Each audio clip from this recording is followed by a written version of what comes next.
Perhaps the question of the transformation in state systems across the region. What we're looking at are three different, if you like, modalities.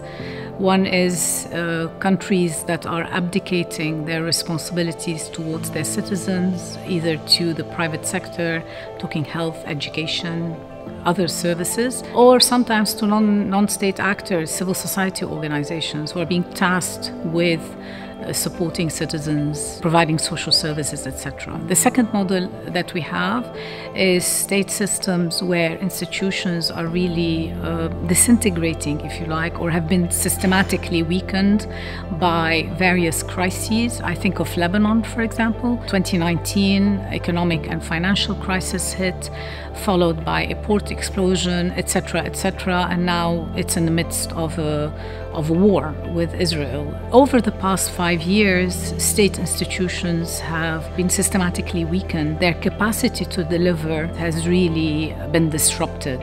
So in these countries, the rebuilding and the strengthening of state institutions really does need to be a priority. And the third set of countries, or kind of more general modality that we're seeing, is the fragmentation in state systems. And what has emerged over the past decade, more or less, is local modes of governance. Sometimes, for example, in the context of Syria, parts of Syria are under the direct administration of Turkish authorities. In other places, it's the Kurds. In other places, it's a lot of local governance initiatives. Whereas all stabilization efforts and peace-building efforts are really focused at the national level. How do we better understand these local initiatives?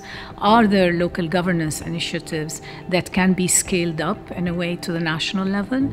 Bottom line, at the end of the day, in all of these contexts, you are going to need some sort of a political settlement, and that settlement is also about renegotiating a new social contract in these countries between states and their citizens. This means they have to take into account the various dynamics on the ground.